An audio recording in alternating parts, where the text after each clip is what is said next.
Exode 21. Loi sur les esclaves hébreux. Voici les règles que tu placeras devant eux. Lorsque tu achètes un esclave hébreu, il servira 6 années. La 7e, il sortira libre, sans rien payer. S'il est entré seul, il sortira seul. S'il avait une femme, sa femme sortira avec lui. Si c'est son maître qui lui a donné une femme, et qu'elle lui ait donné des fils ou des filles, la femme et ses enfants appartiendront à son maître et il sortira seul. Si l'esclave dit « J'aime mon maître, ma femme et mes fils, je ne veux pas sortir libre », alors son maître le fera approcher de Dieu, il le fera approcher du battant ou du montant de la porte. Son maître lui percera l'oreille avec un poinçon, et l'esclave sera pour toujours à son service. Lorsqu'un homme vend sa fille pour qu'elle soit servante, elle ne sortira pas comme sortent les esclaves. Si elle ne plaît pas à son maître, alors qu'il se l'était destinée, il fera en sorte qu'elle soit dégagée, mais il n'aura pas le droit de la vendre à un peuple étranger, après l'avoir trahie. S'il la destine à son fils, il agira envers elle selon le droit des filles. S'il prend une autre femme, il ne diminuera en rien la nourriture, le vêtement et le droit conjugal de la première. S'il ne fait pas pour elle ces 3 choses, elle pourra sortir sans rien payer, sans verser d'argent. Faute passible de la peine de mort. Celui qui frappe un homme mortellement sera mis à mort. S'il ne l'a pas traqué, et que Dieu l'ait fait tomber sous sa main, je te fixerai un lieu où il pourra s'enfuir. Mais lorsque quelqu'un agit avec arrogance contre son prochain pour le tuer par ruse, tu l'arracheras même de mon autel pour le mettre à mort.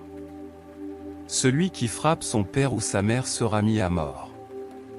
Celui qui enlève un homme qu'il l'ait vendu ou qu'on le retrouve entre ses mains sera mis à mort. Celui qui maudit son père ou sa mère sera mis à mort. Coups et blessures.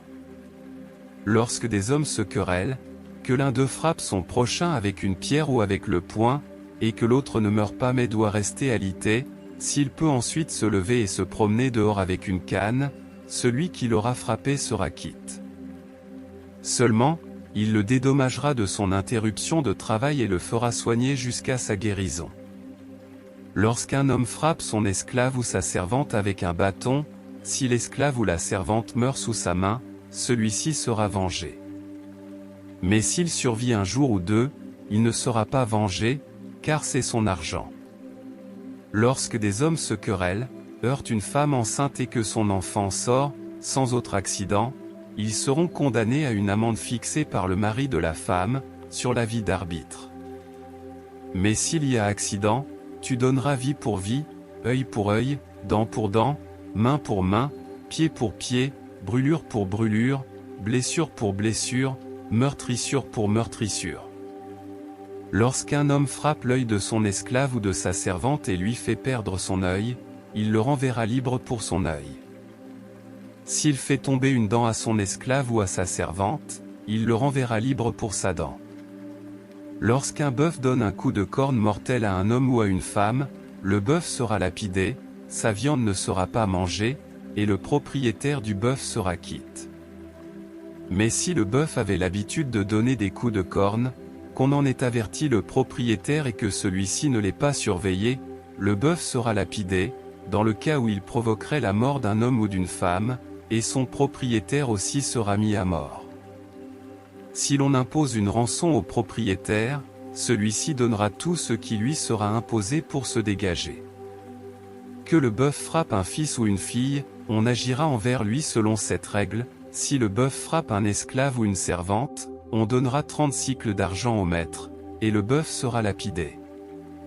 Lorsqu'un homme laisse une tranchée ouverte, ou lorsqu'un homme creuse une tranchée sans la couvrir, s'il y tombe un bœuf ou un âne, le propriétaire de la tranchée donnera une compensation en argent au propriétaire de l'animal et gardera pour lui l'animal mort.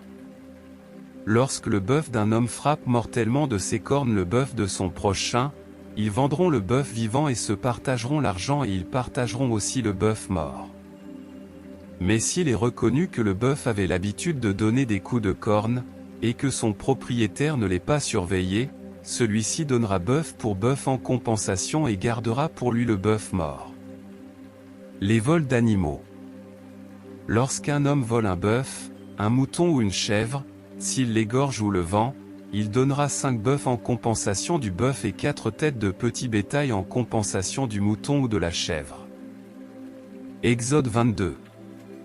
Si un voleur est surpris en flagrant délit d'effraction, qu'il soit frappé et meure, on ne sera pas coupable de meurtre pour lui. Si le soleil est levé, on sera coupable de meurtre pour lui. Il donnera une compensation. S'il n'a rien, il sera vendu pour son vol. Si l'on retrouve encore vivant entre ses mains ce qu'il a dérobé, bœuf, âne, mouton ou chèvre, il donnera une compensation au double. Les atteintes à la propriété. Lorsqu'un homme fait paître son bétail dans un champ ou dans une vigne, s'il envoie ses bêtes paître dans le champ d'un autre, il donnera en compensation du meilleur produit de son champ et du meilleur produit de sa vigne. Lorsqu'un feu éclate et se propage à des épines, s'il brûle du blé en gerbe ou sur pied, ou bien le champ, celui qui a causé l'incendie donnera une compensation. Lorsqu'un homme donne à son prochain de l'argent ou des objets à garder, si on les vole dans la maison de ce dernier, le voleur donnera une compensation au double, dans le cas où on le retrouverait. Si on ne retrouve pas le voleur, le maître de la maison se présentera devant Dieu pour déclarer qu'il n'a pas porté la main sur le bien de son prochain. Dans toute affaire litigieuse concernant un bœuf, un âne, un mouton ou une chèvre, un vêtement ou un objet perdu, au sujet duquel on peut dire « c'est bien celui-ci », le litige des deux parties ira jusqu'à Dieu, celui que Dieu condamnera donnera à son prochain une compensation au double. Lorsqu'un homme donne à garder à son prochain un âne, un bœuf, un mouton, une chèvre ou toute autre bête qui meurt, se casse un membre ou est enlevé, sans que personne ait vu les faits, le serment du Seigneur interviendra entre les deux parties. Celui qui a gardé l'animal déclarera qu'il n'a pas porté la main sur le bien de son prochain, le propriétaire de l'animal acceptera ce serment, et l'autre n'aura pas à donner de compensation. Si l'animal a été volé chez lui, il donnera une compensation au propriétaire. Si l'animal a été déchiqueté, il le produira en témoignage et il n'aura pas de compensation à donner pour ce qui a été déchiqueté. Lorsqu'un homme emprunte à son prochain une bête qui se casse un membre ou qui meurt en l'absence de son propriétaire, il donnera une compensation.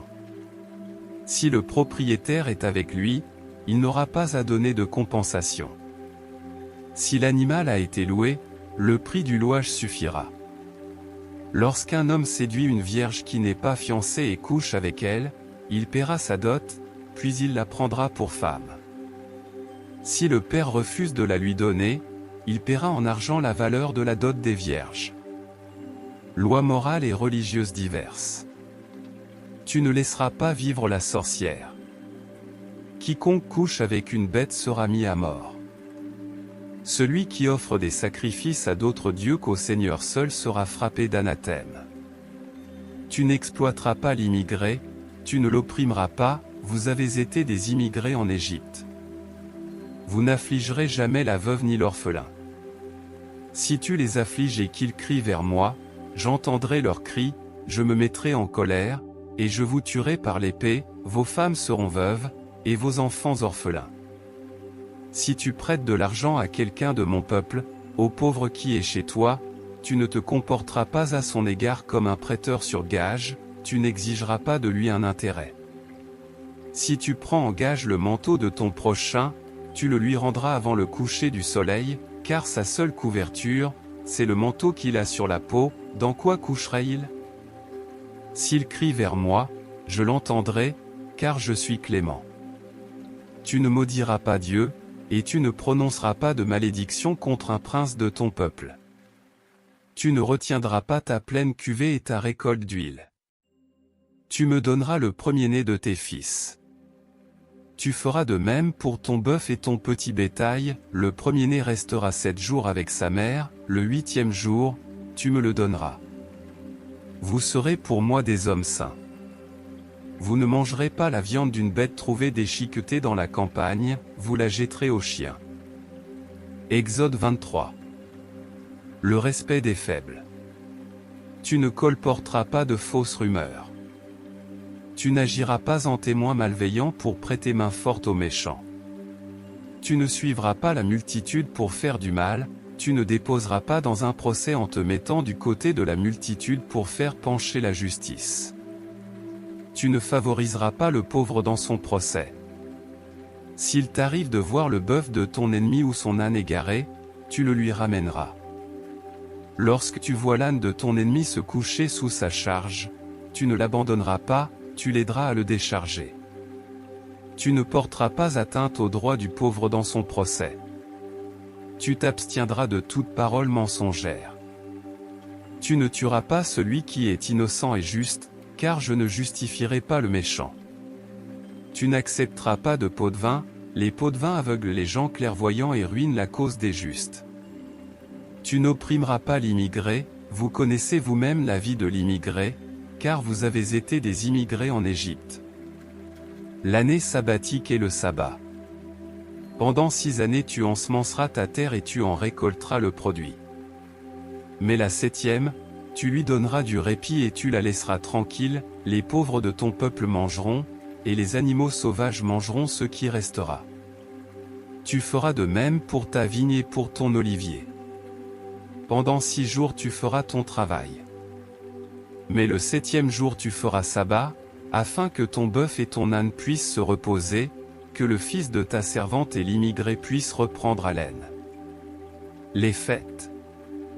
Vous observerez tout ce que je vous ai dit, et vous n'évoquerez pas le nom d'autre Dieu, qu'on ne l'entende pas de ta bouche. 3 fois par an, tu me célébreras une fête. Tu observeras la fête des pains sans levain, pendant 7 jours, au temps fixé, au mois des épis, tu mangeras des pains sans levain, comme je te l'ai ordonné, car c'est en ce mois que tu es sorti d'Égypte, on ne devra pas paraître devant moi les mains vides. Observe la fête de la moisson, celle des premiers fruits de ton travail, de ce que tu auras semé dans les champs, ainsi que la fête de la récolte, à la fin de l'année, quand tu récolteras des champs le fruit de ton travail. 3 fois par an, toute ta population mâle devra paraître devant le Seigneur, le Seigneur. Tu n'offriras pas avec quelque chose de lever le sang de mon sacrifice, la graisse de ma fête ne passera pas la nuit jusqu'au lendemain. Tu apporteras à la maison du Seigneur, ton Dieu, les prémices des premiers fruits de ta terre. Tu ne feras pas cuire un chevreau dans le lait de sa mère. Promesse et instruction avant le départ. Quant à moi, j'envoie un messager devant toi, pour te garder sur le chemin et te conduire au lieu que j'ai préparé. Tiens-toi sur tes gardes devant lui, écoute-le, ne lui cause pas d'amertume, il ne pardonnera pas vos transgressions, car mon nom est en lui. Si tu l'écoutes, si tu fais tout ce que je te dis, je serai l'ennemi de tes ennemis et l'adversaire de tes adversaires. Mon messager marchera devant toi pour te conduire vers les Amorites, les Hittites, les Périsites, les Cananéens, les Hivites et les Jébusites, et je les ferai disparaître. Tu ne te prosterneras pas devant leurs dieux, tu ne les serviras pas, tu ne feras pas ce qu'ils font, tu renverseras leurs ouvrages et tu briseras leurs pierres levées. Vous servirez le Seigneur, votre Dieu, il bénira votre pain et votre eau, et j'éloignerai de toi la maladie. Il n'y aura dans ton pays ni fausse couche, ni femme stérile. Je te ferai parvenir à un âge avancé. J'enverrai ma terreur devant toi, je frapperai de panique tous les peuples parmi lesquels tu iras, et je ferai fuir devant toi tous tes ennemis. J'enverrai les frelons devant toi, et ils chasseront devant toi les Hivites, les Cananéens et les Hittites. Je ne les chasserai pas devant toi en une seule année, de peur que le pays ne reste désert et que les animaux sauvages ne se multiplient contre toi. Je les chasserai devant toi peu à peu, jusqu'à ce que tu aies été assez fécond pour pouvoir occuper le pays. Je te donnerai le territoire qui va de la mer des Joncs à la mer des Philistins et du désert au fleuve, car je vous livrerai les habitants du pays, et tu les chasseras devant toi. Tu ne concluras pas d'alliance pour eux ni pour leurs dieux. Ils n'habiteront pas dans ton pays, de peur qu'ils ne te fassent pécher contre moi, car tu servirais leurs dieux, et ce serait un piège pour toi. Exode 24. Dieu conclut l'alliance avec Israël. Il avait dit à Moïse, « Monte vers le Seigneur, toi, Aaron, Nadab, Abihu et 70 des anciens d'Israël, vous vous prosternerez à distance. » Moïse seul s'approchera du Seigneur, les autres ne s'approcheront pas, et le peuple ne montera pas avec lui. Moïse vint rapporter au peuple toutes les paroles du Seigneur et toutes les règles. Tout le peuple répondit d'une seule voix, « Tout ce que le Seigneur a dit, nous le ferons. » Moïse écrivit toutes les paroles du Seigneur. Puis il se leva de bon matin, il bâtit un autel au pied de la montagne, avec 12 pierres levées pour les 12 tribus d'Israël. Il envoya de jeunes Israélites offrir des holocaustes et des sacrifices de paix au Seigneur, des taureaux. Moïse prit la moitié du sang, qu'il mit dans des bassines, de l'autre moitié du sang il aspergea l'autel. Il prit le livre de l'Alliance et le lut au peuple, ils dirent, « Tout ce que le Seigneur a dit, nous le ferons et nous l'écouterons. » Moïse prit le sang et en aspergea le peuple, en disant, « Voici le sang de l'Alliance que le Seigneur a conclu avec vous sur toutes ces paroles. » Moïse monte avec Aaron, Nadab, Abihu et 70 des anciens d'Israël. Ils voyons le Dieu d'Israël. Sous ses pieds, c'était comme un ouvrage de lapis-lazuli étincelant, comme le ciel lui-même dans sa pureté. Il n'étendit pas la main sur l'élite des Israélites. Ils voyons Dieu, puis ils mangent et boivent. Moïse rencontre Dieu sur la montagne.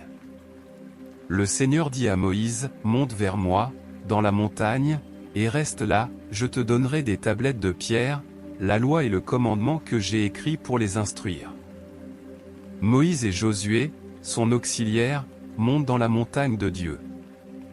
Il dit aux anciens, « Attendez-nous ici, jusqu'à ce que nous revenions auprès de vous.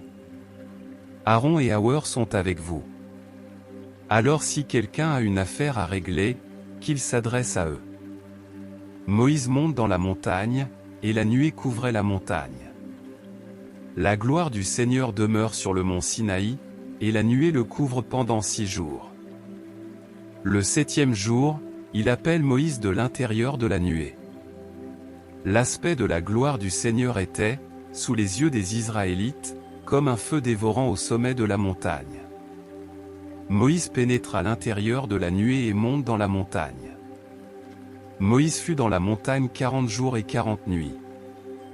Exode 25. Dieu établit sa demeure en Israël. La contribution des Israélites. Le Seigneur dit à Moïse, « Parle aux Israélites. Qu'ils prennent un prélèvement pour moi. Vous prendrez mon prélèvement de tous les hommes au cœur généreux. Voici le prélèvement que vous prendrez sur ce qui leur appartient. De l'or, de l'argent et du bronze, de la pourpre violette et rouge, de l'écarlate, du fin lin et du poil de chèvre, des peaux de bélier teintes en rouge et des peaux de dauphin, du bois d'acacia, de l'huile pour le luminaire, des essences odoriférantes pour l'huile d'onction et pour l'encens aromatique, des pierres d'onyx et d'autres pierres pour la garniture de l'éphod et du pectoral. Ils me feront un sanctuaire, et je demeurerai au milieu d'eux. Vous vous conformerez exactement au modèle de la demeure et au modèle de tous ces ustensiles, tels que je vais te les montrer. Le coffre du témoignage. Ils feront un coffre en bois d'acacia, sa longueur sera de 2 coudées et demie, sa largeur d'une coudée et demie et sa hauteur d'une coudée et demie. Tu le couvriras d'or pur, à l'intérieur et à l'extérieur, et tu lui feras une bordure d'or tout autour. Tu fondras pour lui 4 anneaux d'or et tu les mettras à ses 4 coins, 2 anneaux d'un côté et 2 anneaux de l'autre côté.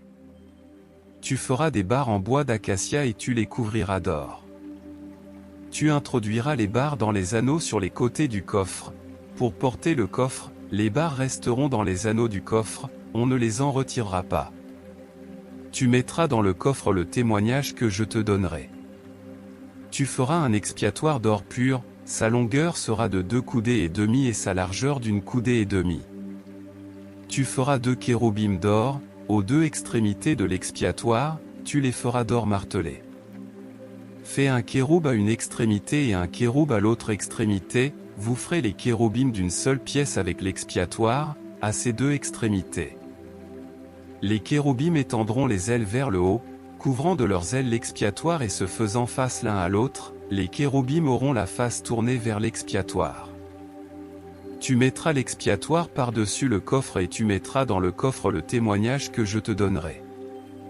C'est là que je te rencontrerai, je parlerai avec toi d'au-dessus de l'expiatoire, d'entre les deux kérobims placés sur le coffre du témoignage, afin de te donner tous mes ordres pour les Israélites. La table du pain offert. Tu feras une table en bois d'acacia, sa longueur sera de 2 coudées, sa largeur d'une coudée et sa hauteur d'une coudée et demie. Tu la couvriras d'or pur et tu lui feras une bordure d'or tout autour.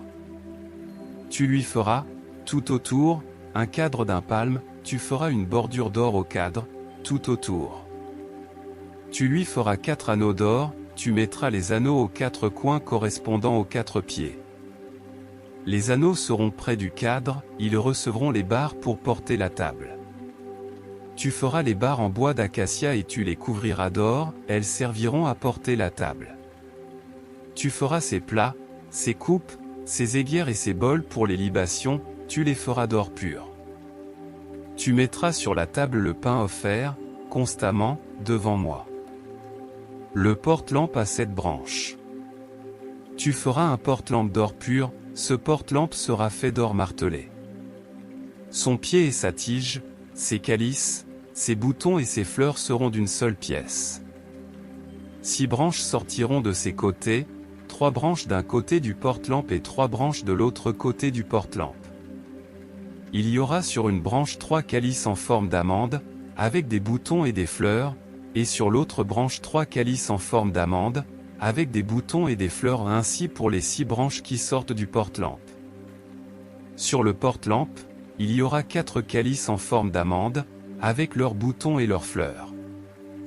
Il y aura un bouton sous ces 2 premières branches, un bouton sous les 2 branches suivantes et un bouton sous les 2 dernières branches. Il en sera ainsi pour les 6 branches qui sortent du porte-lampe.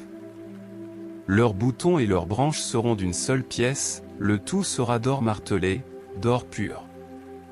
Tu feras ces 7 lampes, on arrangera ces lampes de manière à ce qu'elles éclairent en face. Ces mouchettes et ces cendriers seront d'or pur. On emploiera un talent d'or pur pour faire le porte-lampe avec tous ses ustensiles. Regarde, puis fais d'après le modèle qui t'est montré dans la montagne. Exode 26. La demeure sacrée. Tu feras la demeure de 10 toiles de fin lin retors, de pourpre violette et rouge et d'écarlate, avec des kérobims, ce sera un ouvrage d'artisan. La longueur de chaque toile sera de 28 coudées, la largeur de chaque toile sera de 4 coudées, la mesure sera la même pour toutes les toiles. 5 toiles seront attachées l'une à l'autre, les 5 autres toiles seront aussi attachées l'une à l'autre. Tu feras des lacets de pourpre violette au bord de la première toile, à l'extrémité de l'assemblage, tu feras de même au bord de la toile à l'extrémité du second assemblage. Tu feras 50 lacets à la première toile, et tu feras 50 lacets au bord de la toile à l'extrémité du second assemblage, ces lacets correspondront les uns aux autres. Tu feras 50 agrafes d'or et tu attacheras les toiles l'une à l'autre avec ces agrafes. Ainsi la demeure formera un tout. Tu feras des toiles de poils de chèvre qui constitueront une tente au-dessus de la demeure et tu feras 11 toiles. La longueur de chaque toile sera de 30 coudées, la largeur de chaque toile sera de 4 coudées et la mesure sera la même pour les 11 toiles. Tu attacheras séparément 5 toiles, et les 6 autres toiles séparément, tu doubleras la 6e toile vers le devant de la tente. Tu feras 50 lacets au bord de la première toile, à l'extrémité du premier assemblage, et 50 lacets au bord de la toile du second assemblage. Tu feras 50 agrafes de bronze, et tu introduiras ces agrafes dans les lacets. Tu assembleras ainsi la tente, qui formera un tout. Les toiles de la tente auront un surplus d'une demi-toile qui retombera à l'arrière de la demeure. La coudée que les toiles de la tente auront en surplus de part et d'autre, dans le sens de la longueur, retombera sur les 2 côtés de la demeure, pour la couvrir. Tu feras pour la tente une couverture en peau de bélier teinte en rouge, et une couverture en peau de dauphin par-dessus. Tu feras des planches pour la demeure, elles seront en bois d'acacia, placées debout. La longueur d'une planche sera de 10 coudées et la largeur de chaque planche d'une coudée et demie. Il y aura à chaque planche 2 tenons parallèles l'un à l'autre, tu feras de même pour toutes les planches de la demeure. Tu feras les planches pour la demeure, 20 planches en direction du midi, au sud. Tu feras 40 socles d'argent pour les placer sous les 20 planches, 2 socles sous chaque planche, pour ces 2 tenons. Pour le deuxième côté de la demeure, en direction du nord, 20 planches, et leurs 40 socles d'argent, 2 socles sous chaque planche. Tu feras 6 planches pour le fond de la demeure, vers l'ouest. Tu feras 2 planches pour les angles de la demeure, dans le fond, elles seront jumelées depuis le bas, et bien liées ensemble à leur sommet par un anneau, il en sera de même pour les 2 qui sont placés aux 2 coins. Il y aura ainsi 8 planches, avec leurs socles d'argent, soit 16 socles, 2 socles sous chaque planche. Tu feras 5 traverses en bois d'acacia pour les planches d'un côté de la demeure, 5 traverses pour les planches de l'autre côté de la demeure, et 5 traverses pour les planches du côté de la demeure qui forment le fond, vers l'ouest. La traverse centrale, au milieu des planches, ira d'une extrémité à l'autre. Tu couvriras d'or les planches, tu feras d'or les anneaux qui recevront les traverses, et tu couvriras d'or les traverses. Tu dresseras la demeure selon la disposition qui t'a été montrée dans la montagne. Tu feras un voile de pourpre violette et rouge, d'écarlate et de fin lin retors, avec des kéroubim, ce sera un ouvrage d'artisan. Tu le mettras sur 4 colonnes d'acacia couvertes d'or, avec leurs crochets d'or, posés sur 4 socles d'argent. Tu mettras le voile au-dessous des agrafes, c'est là, à l'intérieur, au-delà du voile, que tu feras entrer le coffre du témoignage, le voile constituera pour vous la séparation entre le sacré et le très sacré. Tu mettras l'expiatoire sur le coffre du témoignage, dans le très sacré. Tu placeras la table à l'extérieur du voile et le porte-lampe en face de la table, sur le côté sud de la demeure, tu mettras la table sur le côté nord. Tu feras pour l'entrée de la tente un rideau de pourpre violette et rouge, d'écarlate et de fin lin retors, ce sera un ouvrage de brodeur. Tu feras pour le rideau 5 colonnes d'acacia, tu les couvriras d'or, tu leur mettras des crochets d'or, tu fondras pour elles 5 socles de bronze. Exode 27. L'autel des sacrifices. Tu feras l'autel en bois d'acacia, sa longueur sera de 5 coudées, et sa largeur de 5 coudées. L'autel sera carré, et sa hauteur sera de 3 coudées. Tu feras ses cornes aux 4 angles. Ces cornes seront d'une seule pièce avec lui et tu le couvriras de bronze. Tu feras ses récipients pour recueillir les cendres grasses, ses pelles, ses calices, ses fourchettes et ses cassolettes et tu feras tous ses ustensiles de bronze. Tu lui feras une grille de bronze, une sorte de treillis, et tu mettras 4 anneaux de bronze aux 4 coins. Tu le mettras au-dessous du rebord de l'autel, à partir du bas, le treillis arrivera à la moitié de la hauteur de l'autel. Tu feras des barres pour l'autel, des barres en bois d'acacia, et tu les couvriras de bronze. On introduira les barres dans les anneaux, et les barres seront des 2 côtés de l'autel quand on le portera. Tu le feras creux, avec des panneaux, on le fera tel qu'il t'a été montré dans la montagne. L'enceinte de la cour. Tu feras la cour de la demeure. Dans la direction du midi, au sud, il y aura, pour former la cour, des tentures de fin lin retors, sur une longueur de 100 coudées dans cette première direction, avec leurs 20 colonnes et leurs 20 socles de bronze, les crochets des colonnes et leurs tringles seront d'argent. Dans la direction du nord, il y aura également des tentures sur une longueur de 100 coudées, avec leurs 20 colonnes et leurs 20 socles de bronze, les crochets des colonnes et leurs tringles seront d'argent. Pour la largeur de la cour, dans la direction de l'ouest, il y aura 50 coudées de tentures, avec leurs 10 colonnes et leurs 10 socles. Pour la largeur de la cour, dans la direction de l'est, au levant, il y aura 50 coudées, 15 coudées de tenture pour un côté, avec leurs 3 colonnes et leurs 3 socles, et 15 coudées de tenture pour l'autre côté, avec leurs 3 colonnes et leurs 3 socles.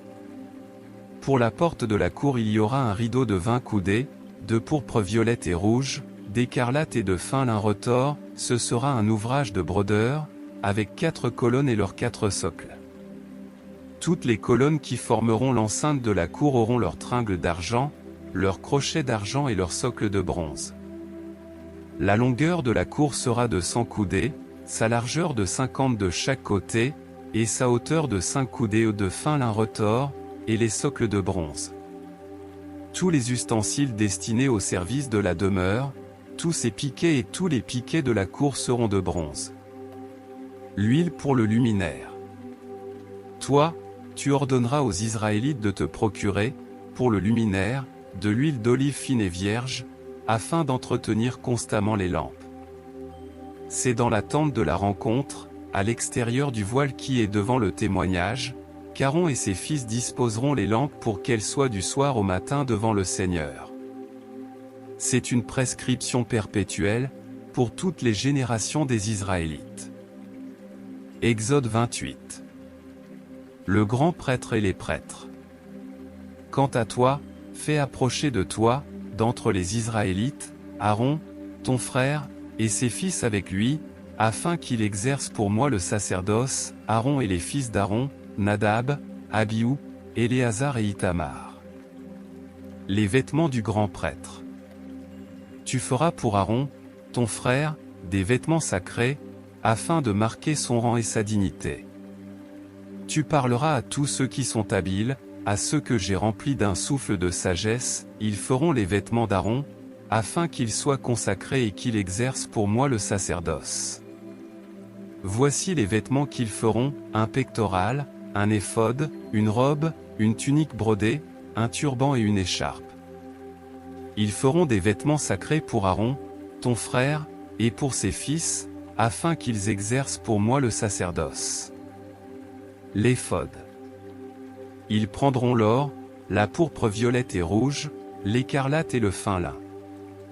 Ils feront l'éphod d'or, de pourpre violette et rouge, d'écarlate et de fin lin retors, ce sera un ouvrage d'artisan. Il y aura 2 épaulettes attachées à ses 2 extrémités pour le fixer. La ceinture qui l'entoure sera faite de la même façon, d'une seule pièce avec lui. D'or, de pourpre violette et rouge, d'écarlate et de fin lin retors. Tu prendras les 2 pierres d'onyx et tu y graveras les noms des fils d'Israël, 6 de leurs noms sur la première pierre, et les noms des 6 autres sur la seconde pierre, d'après l'ordre de leur naissance. Tu graveras sur les 2 pierres les noms des fils d'Israël, ce sera un ouvrage de lapidaire, comme une gravure de sceau, tu les enchâsseras dans des montures d'or. Tu mettras les 2 pierres sur les épaulettes de l'éphod, comme des pierres d'évocation pour les fils d'Israël, Aaron portera leur nom devant le Seigneur sur ses 2 épaules, en évocation. Tu feras des montures d'or et 2 chaînettes d'or pures, en forme de cordes tressées, tu fixeras aux montures les chaînettes tressées. Le pectoral. Tu feras le pectoral du jugement, ce sera un ouvrage d'artisan. Tu le feras de la même façon que l'éphod, d'or, de pourpre violette et rouge, d'écarlate et de fin lin retors. Il sera carré et double, sa longueur sera d'un empan, et sa largeur d'un empan. Tu y sertiras une garniture de pierre, 4 rangées de pierres, première rangée, une sardoine, une topaze, une émeraude, deuxième rangée, une escarboucle, un lapis lazuli, un diamant, troisième rangée, une opale, une agate, une améthyste, quatrième rangée, une chrysolite, un onyx, un jaspe. Ces pierres seront enchâssées dans leur monture d'or. Les pierres seront au nom des fils d'Israël, il y en aura 12, d'après leur nom, elles seront gravées comme des sceaux, chacune avec le nom de l'une des 12 tribus. Tu feras sur le pectoral des chaînettes d'or pur, en forme de cordes tressées. Tu feras 2 anneaux d'or sur le pectoral, tu mettras ces 2 anneaux aux 2 extrémités du pectoral. Tu mettras les 2 cordes d'or dans les 2 anneaux aux extrémités du pectoral, tu mettras les deux autres extrémités des deux cordes aux deux montures placées sur les épaulettes de l'éphod, par devant. Tu feras encore 2 anneaux d'or que tu placeras aux deux extrémités du pectoral, sur le bord intérieur appliqué contre l'éphod. Tu feras 2 autres anneaux d'or et tu les mettras au bas des 2 épaulettes de l'éphod, par devant, près de la jointure, au-dessus de la ceinture de l'éphod. Avec un cordon de pourpre violette, on fixera le pectoral par ces anneaux aux anneaux de l'éphod, pour que le pectoral soit sur la ceinture de l'éphod et qu'il ne puisse pas se séparer de l'éphod. Lorsqu'Aaron entrera dans le sanctuaire, il portera sur son cœur les noms des fils d'Israël, gravés sur le pectoral du jugement, ce sera une évocation constante devant le Seigneur. Tu joindras au pectoral du jugement l'Urim et le Thummim, et ils seront sur le cœur d'Aaron lorsqu'il entrera devant le Seigneur.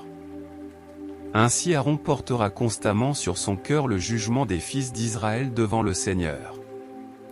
Les autres vêtements sacrés. Tu feras la robe de l'éphod tout entière de pourpre violette, il y aura au milieu une ouverture pour la tête, tout autour de cette ouverture il y aura un ourlet, ouvrage de tisserand, comme l'ouverture d'un vêtement de cuir tressé, afin que la robe ne se déchire pas. Tu feras sur tout le tour, au bas de la robe, des grenades de pourpre violette et rouge et d'écarlate, et, entre elles, des clochettes d'or, sur tout le tour, une clochette d'or et une grenade, une clochette d'or et une grenade, sur tout le tour, au bas de la robe. Aaron s'en revêtira pour officier, on l'entendra quand il entrera dans le sanctuaire, devant le Seigneur, et quand il en sortira, ainsi il ne mourra pas. Tu feras une lame d'or pur, et tu y graveras, d'une gravure de sceau, consacrée au Seigneur. Tu la placeras avec un cordon de pourpre violette sur le turban, par devant. Elle sera sur le front d'Aaron, Aaron sera chargé des fautes commises envers les offrandes que les Israélites consacrent, envers tous leurs dons sacrés, elle sera constamment sur son front devant le Seigneur, pour qu'il soit agréé. Tu confectionneras la tunique de fin lin, tu feras un turban de fin lin, et tu feras une écharpe, ce sera un ouvrage de brodeur. Les vêtements des prêtres. Pour les fils d'Aaron tu feras des tuniques, tu leur feras des écharpes, tu leur feras des tiares, pour marquer leur rang et leur dignité. Tu en revêtiras Aaron, ton frère, et ses fils avec lui. Tu leur conféreras l'onction, tu les investiras, tu les consacreras, et ils exerceront pour moi le sacerdoce. Fais-leur des caleçons de lin, pour couvrir leur nudité, ceux-ci iront depuis les reins jusqu'aux cuisses. Aaron et ses fils les porteront quand ils entreront dans la tente de la rencontre ou quand ils s'approcheront de l'autel pour officier dans le sanctuaire, ainsi ils ne se chargeront pas d'une faute, et ils ne mourront pas. C'est une prescription perpétuelle pour Aaron et pour sa descendance après lui. Exode 29. La consécration des prêtres. Voici ce que tu feras pour les consacrer, afin qu'ils exercent pour moi le sacerdoce. Prends un taureau et 2 béliers sans défaut, du pain sans levain, des gâteaux sans levain pétris à l'huile et des galettes sans levain arrosées d'huile, tu les feras avec de la fleur de farine de froment. Tu les mettras dans une corbeille et tu les présenteras dans cette corbeille en offrant le taureau et les 2 béliers. Tu présenteras Aaron et ses fils à l'entrée de la tente de la rencontre, et tu les laveras avec de l'eau. Tu prendras les vêtements, tu revêtiras Aaron de la tunique, de la robe de l'éphod et du pectoral que tu serras sur lui avec la ceinture de l'éphod. Tu poseras le turban sur sa tête et tu mettras le diadème sacré sur le turban. Tu prendras l'huile d'onction, tu en verseras sur sa tête et tu lui conféreras l'onction. Tu présenteras ses fils et tu les revêtiras de la tunique. Tu ceindras Aaron et ses fils d'une écharpe et tu leur attacheras une tiare sur la tête. Le sacerdoce leur appartiendra par une prescription perpétuelle. Tu investiras ainsi Aaron et ses fils. Tu présenteras le taureau devant la tente de la rencontre, Aaron et ses fils poseront les mains sur la tête du taureau. Tu immoleras le taureau devant le Seigneur, à l'entrée de la tente de la rencontre. Tu prendras du sang du taureau, tu en mettras avec ton doigt sur les cornes de l'autel et tu répandras tout le reste du sang sur le socle de l'autel. Tu prendras toute la graisse qui couvre les entrailles, le lobe du foie, les 2 renons avec la graisse qui les couvre, et tu feras fumer cela sur l'autel. Mais tu jetteras au feu, hors du camp, la chair du taureau, sa peau et ses excréments, c'est un sacrifice pour le péché. Tu prendras l'un des béliers, Aaron et ses fils poseront les mains sur la tête du bélier. Tu immoleras le bélier, tu prendras son sang et tu en aspergeras le pourtour de l'autel. Tu couperas le bélier en morceaux, tu laveras les entrailles et les pattes et tu les mettras sur les morceaux et sur la tête. Tu feras fumer tout le bélier sur l'autel, c'est un holocauste pour le Seigneur, une odeur agréable, une offrande consumée par le feu pour le Seigneur. Tu prendras le 2e bélier, Aaron et ses fils poseront les mains sur la tête du bélier. Tu immoleras le bélier, tu prendras de son sang, tu en mettras sur le lobe de l'oreille droite d'Aaron et sur le lobe de l'oreille droite de ses fils, sur le pouce de leur main droite et sur le pouce de leur pied droit, et tu aspergeras de sang le pourtour de l'autel. Tu prendras du sang qui est sur l'autel et de l'huile d'onction, tu en feras l'aspersion sur Aaron et sur ses vêtements, sur ses fils et sur les vêtements de ses fils avec lui. Ainsi Aaron et ses vêtements, ses fils et les vêtements de ses fils avec lui seront consacrés. Tu prendras la graisse du bélier, la queue, la graisse qui couvre les entrailles, le lobe du foie, les 2 renons avec la graisse qui les entoure et la cuisse droite, c'est un bélier d'investiture. Tu prendras aussi dans la corbeille de pain sans levain placé devant le Seigneur un pain rond, un gâteau de pain à l'huile et une galette. Tu mettras le tout dans les mains d'Aaron et de ses fils, et tu le dédieras rituellement devant le Seigneur. Tu les prendras ensuite de leurs mains et tu les feras fumer sur l'autel, par-dessus l'holocauste, c'est une odeur agréable devant le Seigneur, une offrande consumée par le feu pour le Seigneur. Tu prendras la poitrine du bélier d'investiture qui est pour Aaron et tu la dédieras rituellement devant le Seigneur, ce sera ta portion. Tu consacreras la poitrine qu'on dédie rituellement et la cuisse qu'on prélève, elles auront été dédiées rituellement et prélevées sur le bélier d'investiture, sur ce qui est pour Aaron et sur ce qui est pour ses fils. Elles seront pour Aaron et pour ses fils par une prescription perpétuelle, elles seront prises sur ce qui appartient aux Israélites, c'est un prélèvement.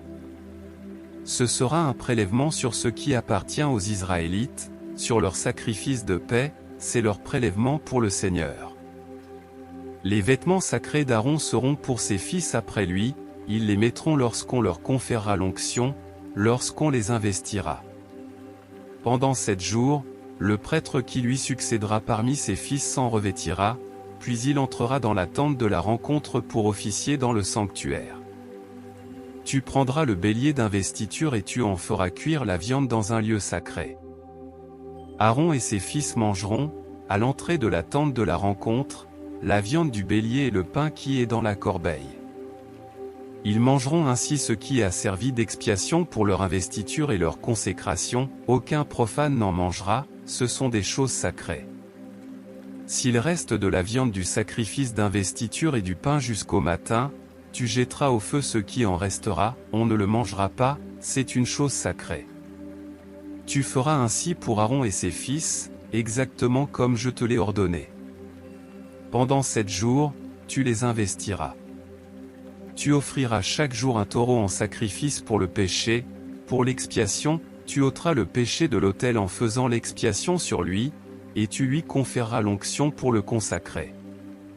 Pendant 7 jours, tu feras l'expiation sur l'autel et tu le consacreras, l'autel sera très sacré, et tout ce qui entrera en contact avec l'autel sera consacré. L'holocauste quotidien.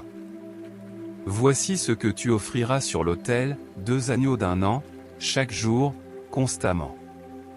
Tu offriras le premier agneau le matin, tu offriras le second agneau à la tombée du soir.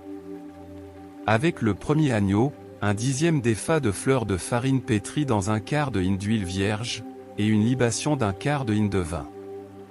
Tu offriras avec le second agneau, à la tombée du soir, une offrande végétale et une libation semblable à celle du matin, tu les offriras, comme une odeur agréable, en offrande consumée par le feu pour le Seigneur. C'est un holocauste constant, dans toutes vos générations, que vous offrirez à l'entrée de la tente de la rencontre, devant le Seigneur, c'est là que je vous rencontrerai, c'est là que je te parlerai. C'est là que je rencontrerai les Israélites, ce lieu sera consacré par ma gloire. Je consacrerai la tente de la rencontre et l'autel, je consacrerai Aaron et ses fils, afin qu'ils exercent pour moi le sacerdoce. Je demeurerai au milieu des Israélites et je serai leur Dieu. Ainsi ils sauront que je suis le Seigneur, leur Dieu, et que je les ai fait sortir d'Égypte pour demeurer au milieu d'eux. Je suis le Seigneur, leur Dieu. Exode 30. L'autel de l'encens. Tu feras un autel pour offrir de l'encens, tu le feras en bois d'acacia, sa longueur sera d'une coudée et sa largeur d'une coudée, il sera carré, et sa hauteur sera de 2 coudées. Ses cornes seront d'une seule pièce avec lui. Tu le couvriras d'or pur, avec son plateau, ses parois et ses cornes, tout autour, tu lui feras une bordure d'or tout autour. Tu feras au-dessous de la bordure 2 anneaux d'or, des 2 côtés, tu en feras de part et d'autre, pour recevoir les barres qui serviront à le porter. Tu feras les barres en bois d'acacia et tu les couvriras d'or. Tu placeras l'autel en face du voile qui est devant le coffre du témoignage, en face de l'expiatoire qui est sur le témoignage, là où je te rencontrerai. Aaron y fera fumer de l'encens aromatique, il en fera fumer chaque matin, lorsqu'il s'occupera des lampes, Aaron en fera aussi fumer à la tombée du soir, lorsqu'il arrangera les lampes.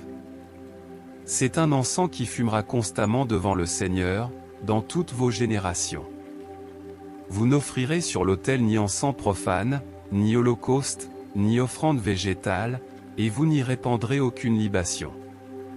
Une fois par an, Aaron fera l'expiation sur les cornes de l'autel, avec le sang du sacrifice pour le péché, du sacrifice offert pour l'expiation, on fera l'expiation sur lui une fois par an, dans toutes vos générations. C'est une chose très sacrée pour le Seigneur. L'impôt pour le sanctuaire. Le Seigneur dit à Moïse, lorsque tu feras le dénombrement des Israélites pour les recenser, chacun d'eux donnera au Seigneur une rançon pour lui-même, lors du recensement, ainsi, lors de ce recensement, il n'y aura pas de fléau parmi eux. Voici ce que donneront tous ceux qui passeront au recensement, un demi-cycle, selon le cycle du sanctuaire, qui est de 20 guéras, ce sera un prélèvement d'un demi-cycle pour le Seigneur. Quiconque passera au recensement, depuis l'âge de 20 ans et au-dessus, donnera le prélèvement du Seigneur. Le riche ne paiera pas plus, le pauvre ne paiera pas moins d'un demi-cycle pour le prélèvement du Seigneur, comme rançon pour eux-mêmes. Tu recevras des Israélites l'argent de la rançon, et tu l'emploieras au service de la tente de la rencontre, ce sera une évocation des Israélites devant le Seigneur, une rançon pour eux-mêmes. La cuve pour les purifications. Le Seigneur dit à Moïse, tu feras une cuve de bronze, avec sa base de bronze, pour les ablutions, tu la mettras entre la tente de la rencontre et l'autel, tu y mettras de l'eau avec laquelle Aaron et ses fils se laveront les mains et les pieds. Lorsqu'ils entreront dans la tente de la rencontre, ils se laveront avec cette eau, ainsi ils ne mourront pas, de même lorsqu'ils s'approcheront de l'autel afin d'officier et de faire fumer des offrandes consumées par le feu pour le Seigneur, ils se laveront les mains et les pieds, ainsi ils ne mourront pas. C'est une prescription perpétuelle pour lui et pour sa descendance, dans toutes leurs générations. L'huile sacrée. Le Seigneur dit à Moïse, toi, prends des meilleures essences odoriférantes, de la myrrhe, de celle qui coule d'elle-même, 500 cycles, du cinnamome odoriférant, la moitié, soit 250 cycles, du roseau odoriférant, 250 cycles, de la casse, 500 cycles, selon le cycle du sanctuaire, et de l'huile d'olive, 1 hin. Tu feras avec cela une huile pour l'onction sacrée, une composition de parfum, ouvrage de parfumeur, ce sera l'huile pour l'onction sacrée. C'est avec elle que tu conféreras l'onction à la tente de la rencontre et au coffre du témoignage, à la table et à tous ses ustensiles, aux porte-lampes et à ses ustensiles, à l'autel de l'encens, à l'autel des holocaustes et à tous ses ustensiles, à la cuve et à sa base. Tu consacreras ces choses, et elles seront très sacrées, tout ce qui les touchera sera consacré. Tu conféreras l'onction à Aaron et à ses fils, tu les consacreras afin qu'ils exercent pour moi le sacerdoce. Tu diras aux Israélites, ce sera une huile d'onction sacrée pour moi, dans toutes vos générations. On n'en répandra pas sur le corps d'un être humain, et vous n'en ferez pas de semblable, dans les mêmes proportions, elle est sacrée, elle sera sacrée pour vous. Quiconque en composera une semblable ou en mettra sur un profane sera retranché de son peuple. La fabrication de l'encens. Le Seigneur dit à Moïse, prends des aromates, du stacté, de l'onyx, du galbanum, des aromates et de l'encens raffiné, en parties égales. Tu feras avec cela un encens parfumé, ouvrage de parfumeur, il sera salé, pur et sacré. Tu le réduiras en poudre et tu le mettras devant le témoignage, dans la tente de la rencontre, là où je te rencontrerai. Ce sera une chose très sacrée pour vous. Quant à l'encens que tu feras, vous n'en ferez pas dans les mêmes proportions pour votre usage, il sera pour toi consacré au Seigneur. Quiconque en fera un semblable pour en sentir l'odeur sera retranché de son peuple. Exode 31. Les artisans du sanctuaire. Le Seigneur dit à Moïse, regarde, j'ai appelé par son nom Betsaléel, fils d'Ouri, fils de Hauer, de la tribu de Juda. Je l'ai rempli du souffle de Dieu, de sagesse, d'intelligence et de connaissance pour toutes sortes de travaux, pour concevoir des ouvrages, pour travailler l'or, l'argent et le bronze, pour graver les pierres à enchâsser, pour tailler le bois et pour faire toutes sortes de travaux. Je lui ai donné pour Edoliab, fils d'Ahisamach, de la tribu de Dan. J'ai mis de la sagesse dans le cœur de tous les gens habiles, pour qu'ils fassent tout ce que je t'ai ordonné, la tente de la rencontre, le coffre du témoignage, l'expiatoire qui est dessus, et tous les ustensiles de la tente, la table et ses ustensiles, le porte-lampe pur et tous ses ustensiles, l'autel de l'encens, l'autel des holocaustes et tous ses ustensiles, la cuve et sa base, les vêtements spéciaux, les vêtements sacrés pour Aaron, le prêtre, les vêtements sacerdotaux de ses fils. L'huile d'onction, et l'encens aromatique pour le sanctuaire. Ils feront exactement ce que je t'ai ordonné. Le respect du sabbat. Le Seigneur dit à Moïse, toi, dis aux Israélites, surtout, vous observerez mes sabbats, ce sera un signe entre moi et vous, dans toutes vos générations, afin qu'on sache que c'est moi, le Seigneur, qui vous rend saint. Vous observerez le sabbat, car il est sacré pour vous, celui qui le profanera sera mis à mort. Quiconque travaillera ce jour-là sera retranché du sein de son peuple. Pendant 6 jours on travaillera, mais le 7e jour il y aura sabbat, repos sabbatique sacré pour le Seigneur. Quiconque travaillera le jour du sabbat sera mis à mort. Les Israélites observeront le sabbat, ils célébreront le sabbat, dans toutes leurs générations, comme une alliance perpétuelle. Ce sera entre moi et les Israélites un signe pour toujours, car en 6 jours le Seigneur a fait le ciel et la terre, et le 7e jour il s'est reposé et il a repris haleine. Lorsqu'il eut achevé de parler à Moïse, au mont Sinaï, il lui donna les 2 tablettes du témoignage, les tablettes de pierre écrites du doigt de Dieu. Exode 32. La faute du peuple, le veau d'or. Le peuple vit que Moïse tardait à descendre de la montagne, alors le peuple se rassembla autour d'Aaron et lui dit, « Fais-nous des dieux qui marchent devant nous. Car ce Moïse, cet homme qui nous a fait monter d'Égypte, nous ne savons pas ce qui est advenu de lui. » Aaron leur dit, « Enlevez les anneaux d'or qui sont aux oreilles de vos femmes, de vos fils et de vos filles, et apportez-les-moi. » Tous les gens du peuple enlevèrent les anneaux d'or qui étaient à leurs oreilles et les apportèrent à Aaron. Celui-ci prit l'or de leurs mains, le façonna au burin et fit un taurillon de métal fondu. Puis ils dirent, « Voici tes dieux, Israël, ceux qui t'ont fait monter d'Égypte. » Lorsqu'Aaron vit cela, il bâtit un autel devant le taurillon et s'écria, « Demain, il y aura une fête pour le Seigneur. » Le lendemain, ils se levèrent de bon matin, ils offrirent des holocaustes et présentèrent des sacrifices de paix. Le peuple s'assit pour manger et pour boire, puis ils se levèrent pour s'amuser. Le Seigneur dit à Moïse, « Va, descends, car ton peuple, celui que tu as fait monter d'Égypte, s'est perverti. Ils se sont bien vite écartés de la voie que je leur avais prescrite, ils se sont fait un taurillon de métal fondu, ils se sont prosternés devant lui, ils lui ont offert des sacrifices et ils ont dit, « Voici tes dieux, Israël, ceux qui t'ont fait monter d'Égypte. » Le Seigneur dit à Moïse, « Je vois que ce peuple est un peuple rétif. Maintenant, laisse-moi faire, je vais me mettre en colère contre eux, je les exterminerai, et je ferai de toi une grande nation. » Moïse chercha à apaiser le Seigneur, son Dieu, il dit, « Seigneur, pourquoi te mettre en colère contre ton peuple, alors que tu l'as fait sortir d'Égypte par une grande puissance, par une main forte? Pourquoi les Égyptiens diraient-ils, c'est pour leur malheur qu'il les a fait sortir, c'est pour les tuer dans les montagnes et pour les exterminer, pour les faire disparaître de la terre? Reviens de ta colère ardente, renonce au mal que tu voulais faire à ton peuple. Souviens-toi d'Abraham, d'Isaac et d'Israël, tes serviteurs, auxquels tu as dit, en faisant un serment par toi-même, je multiplierai votre descendance comme les étoiles du ciel, je donnerai à votre descendance tout ce pays dont j'ai parlé, et ce sera son patrimoine pour toujours. » Alors le Seigneur renonça au mal qu'il avait parlé de faire à son peuple. Moïse redescendit de la montagne, les 2 tablettes du témoignage à la main, les tablettes étaient écrites des 2 côtés, elles étaient écrites de part et d'autre.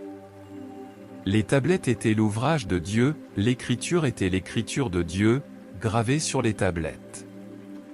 Quand Josué entendit le peuple qui poussait des clameurs, il dit à Moïse, « Il y a un bruit de guerre dans le camp. » Il répondit, « Ce n'est pas un cœur de victoire? Ce n'est pas un cœur de défaite? Ce sont d'autres cœurs que j'entends. » Comme il approchait du camp, il vit le taurillon et les danses. Alors Moïse se mit en colère, il jeta les tablettes et les brisa au pied de la montagne. Il prit le taurillon qu'ils avaient fait et le brûla au feu, il le réduisit en une poussière qu'il dissémina sur l'eau, et il le fit boire aux Israélites. Moïse dit à Aaron, « Que t'a fait ce peuple, pour que tu aies fait venir sur lui un si grand péché ?» Aaron répondit, « Ne te mets pas en colère, mon Seigneur.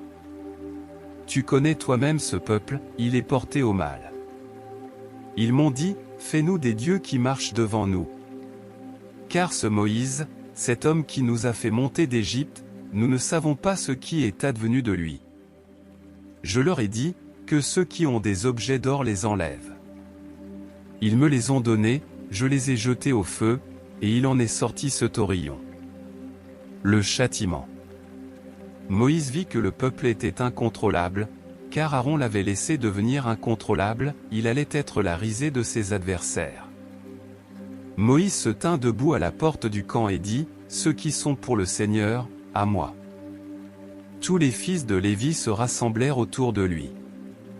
Il leur dit, « Ainsi parle le Seigneur, le Dieu d'Israël, que chacun de vous mette son épée au côté, passez et repassez dans le camp, d'une porte à l'autre, et tuez, qui sont frères, qui sont amis, qui sont parents. » Les fils de Lévi firent ce que Moïse avait dit, ce jour-là, il tomba environ 3000 hommes parmi le peuple.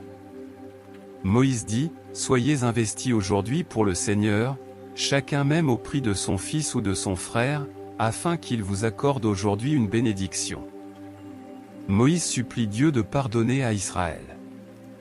Le lendemain, Moïse dit au peuple, « Vous avez commis un grand péché. Maintenant, je vais monter vers le Seigneur, peut-être pourrai-je faire l'expiation pour votre péché. » Moïse revint vers le Seigneur et dit, « S'il te plaît. Ce peuple a commis un grand péché. Ils se sont fait des dieux d'or.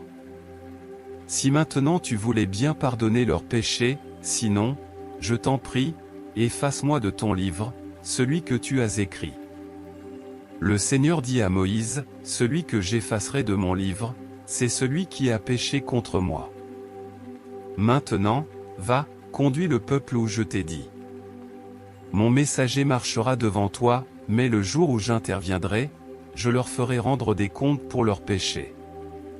Le Seigneur frappa le peuple d'un fléau, parce qu'ils avaient fait ce taurillon, celui qu'Aaron avait fait. Exode 33. Dieu donne l'ordre de partir. Le Seigneur dit à Moïse, « Va, toi et le peuple que tu as fait monter d'Égypte, monte d'ici vers le pays que j'ai promis par serment à Abraham, à Isaac et à Jacob, en disant, je le donnerai à ta descendance. J'enverrai devant toi un messager et je chasserai les Cananéens, les Amorites, les Hittites, les Périsites, les Hivites et les Jébusites, dans ce pays ruisselant de lait et de miel. Mais je ne monterai pas au milieu de toi, de peur de t'exterminer en chemin, car tu es un peuple rétif. » Lorsque le peuple eut entendu cette parole funeste, il prit le deuil, personne ne mit ses ornements. Le Seigneur dit à Moïse, dis aux Israélites, vous êtes un peuple rétif, si je montais un seul instant au milieu de toi, je t'exterminerais. Débarrasse-toi maintenant de tes ornements, et je verrai ce que je vais te faire. Ainsi les Israélites se dépouillèrent de leurs ornements à partir du mont Horeb. La tente de la rencontre. Moïse prit la tente et la dressa pour lui hors du camp, à quelque distance, il l'appela tente de la rencontre, quiconque voulait consulter le Seigneur sortait vers la tente de la rencontre, qui était hors du camp. Lorsque Moïse sortait vers la tente, tout le peuple se levait, chacun se tenait à l'entrée de sa tente et suivait des yeux Moïse, jusqu'à ce qu'il soit entré dans la tente. Lorsque Moïse entrait dans la tente, la colonne de nuée descendait et s'arrêtait à l'entrée de la tente, alors il parlait avec Moïse. Tout le peuple voyait la colonne de nuée s'arrêter à l'entrée de la tente, alors tout le peuple se levait et se prosternait, chacun à l'entrée de sa tente. Le Seigneur parlait à Moïse face à face, comme un homme parle à son ami. Puis il revenait au camp, mais son auxiliaire, le jeune Josué, fils de Nun, ne bougeait pas de l'intérieur de la tente. Dieu s'entretient avec Moïse. Moïse dit au Seigneur, « Regarde, tu me dis, fais monter ce peuple. Pourtant tu ne m'as pas fait savoir qui tu enverras avec moi. Cependant, tu as dit, je t'ai distingué par ton nom, et tu as trouvé grâce à mes yeux. Maintenant, je t'en prie, si j'ai trouvé grâce à tes yeux, fais-moi connaître tes voies, alors je te connaîtrai et je trouverai ainsi grâce à tes yeux. Regarde, cette nation est ton peuple. » Il répondit, « J'irai moi-même avec toi et je t'accorderai le repos. » Moïse lui dit, « Si tu n'y vas pas toi-même, ne nous fais pas monter d'ici. À quoi donc saura-t-on que j'ai trouvé grâce à tes yeux, moi et ton peuple? N'est-ce pas au fait que tu marcheras avec nous, et que nous serons traités différemment, moi et ton peuple, de tous les peuples de la terre? » Le Seigneur dit à Moïse, « Je ferai précisément ce que tu as dit, car tu as trouvé grâce à mes yeux et je t'ai distingué par ton nom. » Alors Moïse dit, « Fais-moi voir ta gloire, je t'en prie. » Il répondit, « Je ferai passer devant toi toute ma bonté et je proclamerai devant toi le nom du Seigneur, je ferai grâce à qui je ferai grâce, et j'aurai compassion de qui j'aurai compassion. » Il ajouta, « Tu ne pourras pas voir ma face, car l'être humain ne peut me voir et vivre. » Le Seigneur dit, « Voici un lieu près de moi, tu te tiendras sur le rocher. Quand ma gloire passera, je te mettrai dans un creux du rocher et je te couvrirai de ma main jusqu'à ce que je sois passé. Puis je retirerai ma main, et tu me verras par derrière, mais ma face ne pourra pas être vue. » Exode 34. Les nouvelles tablettes de la loi. Le Seigneur dit à Moïse, « Taille 2 tablettes de pierre comme les premières, j'écrirai sur ces tablettes les paroles qui étaient sur les premières tablettes que tu as brisées. Sois prêt au matin, dès le matin tu monteras au mont Sinaï, tu te tiendras là devant moi, sur le sommet de la montagne. Que personne ne monte avec toi, et qu'on ne voie personne dans toute la montagne, que ni le petit bétail ni le gros bétail ne pèsent devant cette montagne. » Moïse tailla 2 tablettes de pierre comme les premières. Puis Moïse se leva de bon matin et monta sur le mont Sinaï, comme le Seigneur le lui avait ordonné, il prit les 2 tablettes de pierre. Le Seigneur descendit dans la nuée, se tint là auprès de lui et proclama le nom du Seigneur. Le Seigneur passa devant lui en proclamant, le Seigneur, Dieu compatissant et clément, patient et grand par la fidélité et la loyauté, qui conserve sa fidélité jusqu'à la 1000e génération, qui pardonne la faute, la transgression et le péché, mais qui ne tient pas le coupable pour innocent, qui fait rendre des comptes aux fils et aux petits-fils pour la faute des pères, jusqu'à la 3e et la 4e génération.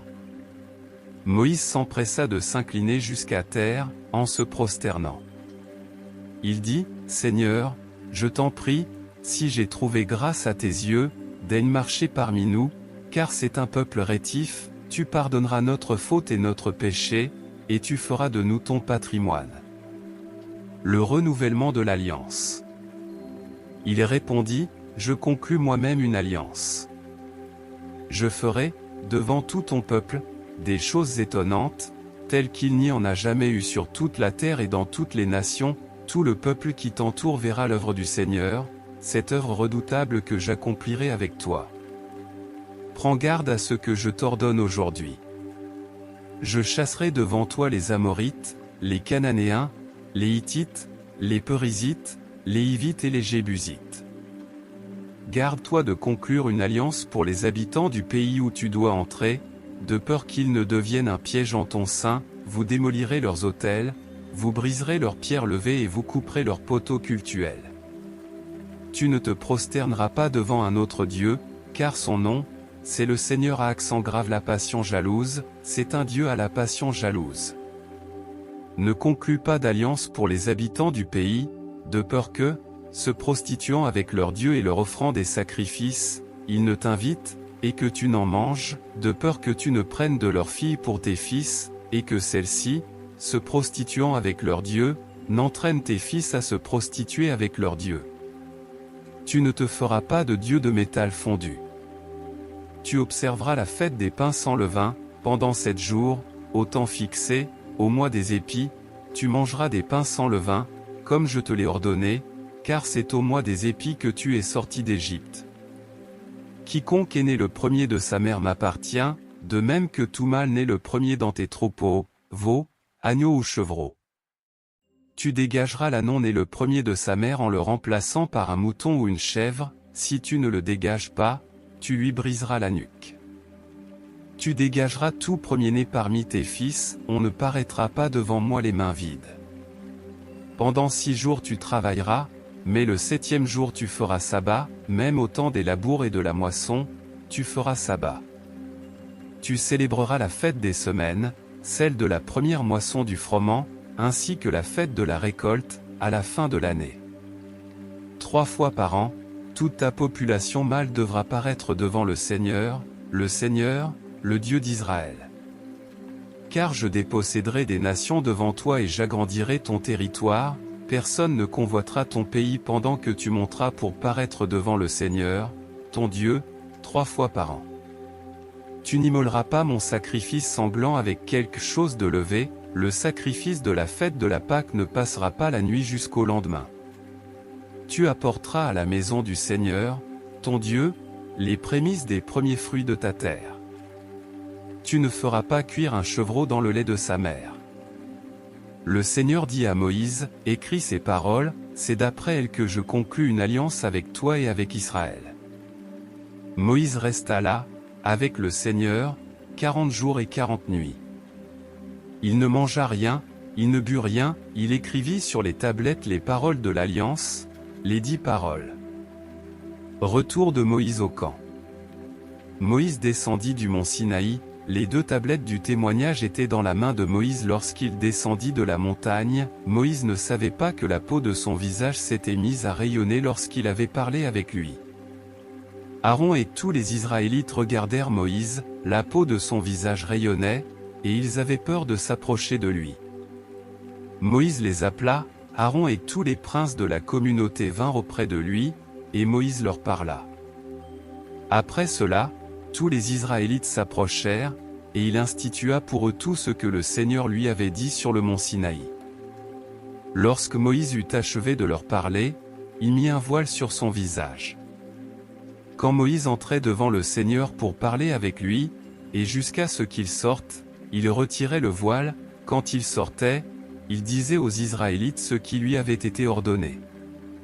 Les Israélites regardaient le visage de Moïse et voyaient que la peau du visage de Moïse rayonnait. Moïse remettait alors le voile sur son visage jusqu'au moment où il rentrait pour parler avec lui. Exode 35. Le sabbat, jour de repos. Moïse rassembla toute la communauté des Israélites et leur dit, « Voici ce que le Seigneur a ordonné de faire. Pendant 6 jours on travaillera, mais le 7e jour sera un jour sacré, un sabbat, un repos sabbatique pour le Seigneur. Quiconque travaillera ce jour-là sera mis à mort. Vous n'allumerez pas de feu, dans aucun de vos lieux d'habitation, le jour du sabbat. » Les Israélites apportent leur contribution. Moïse dit à toute la communauté des Israélites, « Voici ce que le Seigneur a ordonné, prenez sur ce qui vous appartient un prélèvement pour le Seigneur. Tout homme au cœur généreux apportera le prélèvement du Seigneur, de l'or, de l'argent et du bronze, de la pourpre violette et rouge, de l'écarlate, du fin lin et du poil de chèvre, des peaux de bélier teintes en rouge et des peaux de dauphin, du bois d'acacia, de l'huile pour le luminaire, des essences odoriférantes pour l'huile d'onction et pour l'encens aromatique, des pierres d'onyx et d'autres pierres pour la garniture de l'éphod et du pectoral. Que tous ceux d'entre vous qui sont habiles viennent faire tout ce que le Seigneur a ordonné, la demeure, sa tente et sa couverture, ses agrafes, ses planches, ses traverses, ses colonnes et ses socles, le coffre et ses barres, l'expiatoire et le voile qui sert de rideau, la table, ses barres, tous ses ustensiles et le pain offert, le luminaire, ses ustensiles, ses lampes et l'huile pour le luminaire, l'autel de l'encens et ses barres, l'huile d'onction et l'encens aromatique, le rideau de l'entrée, pour l'entrée de la demeure, l'autel des holocaustes, sa grille de bronze, ses barres et tous ses ustensiles, la cuve et sa base, les tentures de la cour, ses colonnes, ses socles et le rideau de la porte de la cour, les piquets de la demeure, les piquets de la cour et leurs cordages, les vêtements spéciaux pour officier dans le sanctuaire, les vêtements sacrés pour Aaron, le prêtre, et les vêtements sacerdotaux de ses fils. Toute la communauté des Israélites se retira de devant Moïse. Tous ceux qui avaient le cœur bien disposé et l'esprit généreux vinrent apporter le prélèvement du Seigneur pour les travaux de la tente de la rencontre, pour tout son service et pour les vêtements sacrés. Ils vinrent, les hommes comme les femmes, tous ceux qui avaient le cœur généreux apportèrent, qui une boucle, qui un anneau, qui une bague à cachet, qui un médaillon, toutes sortes d'objets d'or, de même tout homme qui dédia rituellement de l'or au Seigneur. Tous ceux qui avaient de la pourpre violette et rouge, de l'écarlate, du fin lin et du poil de chèvre, des peaux de bélier teintes en rouge et des peaux de dauphin les apportèrent. Tous ceux qui avaient fait un prélèvement d'argent ou de bronze apportèrent le prélèvement du Seigneur. Tous ceux qui avaient du bois d'acacia l'apportèrent pour tous les travaux du service. Toutes les femmes habiles filèrent de leurs mains, et elles apportèrent ce qu'elles avaient filé, de la pourpre violette et rouge, de l'écarlate et du fin lin. Toutes les femmes habiles dont le cœur était bien disposé filèrent du poil de chèvre. Les princes apportèrent des pierres d'onyx et d'autres pierres pour la garniture de l'éphod et du pectoral, ainsi que des essences odoriférantes et de l'huile pour le luminaire, pour l'huile d'onction et pour l'encens aromatique. Tout homme, toute femme qui avait le cœur assez généreux pour contribuer à tous les travaux que le Seigneur avait ordonné de faire par l'intermédiaire de Moïse, tous ces Israélites apportèrent des offrandes volontaires au Seigneur. Betsaléel et Oliab se mettent au travail. Moïse dit aux Israélites, « Regardez, le Seigneur a appelé par son nom Betsaléel, fils d'Ouri, fils de Hawer, de la tribu de Juda. Il l'a rempli du souffle de Dieu, de sagesse, d'intelligence et de connaissance pour toutes sortes de travaux, pour concevoir des ouvrages, pour travailler l'or, l'argent et le bronze, pour graver les pierres à enchâsser, pour tailler le bois et pour faire toutes sortes de travaux d'artisanat. Il lui a aussi accordé le don d'enseigner, de même qu'à Oliab, fils d'Ahisamach, de la tribu de Dan. Il les a remplis d'habileté pour faire toutes sortes de travaux de sculpture et d'artisanat, pour broder et tisser la pourpre violette et rouge, l'écarlate et le fin lin, pour faire toutes sortes de travaux et pour concevoir des ouvrages. Exode 36. Betsaléel, Oliab et tous les hommes habiles, en qui le Seigneur avait mis de la sagesse et de l'intelligence pour qu'ils sachent faire tous les travaux pour le service du sanctuaire, se mirent au travail exactement comme le Seigneur l'avait ordonné. Moïse appela Betsaléel, Oliab et tous les hommes habiles dans le cœur desquels le Seigneur avait mis de l'intelligence, tous ceux dont le cœur était disposé à s'appliquer au travail pour le faire. Ils reçurent de Moïse tout le prélèvement que les Israélites avaient apporté afin de faire le travail pour le service du sanctuaire. Chaque matin, on lui apportait encore des offrandes volontaires. Alors les hommes habiles qui faisaient tous les travaux pour le sanctuaire quittèrent chacun le travail qu'ils faisaient. Ils vinrent dire à Moïse, « Le peuple apporte beaucoup plus qu'il ne faut pour faire le travail que le Seigneur a ordonné de faire. » Moïse donna l'ordre de diffuser dans le camp une proclamation, que personne, homme ou femme, ne travaille plus pour le prélèvement du sanctuaire. On empêcha ainsi le peuple d'apporter davantage.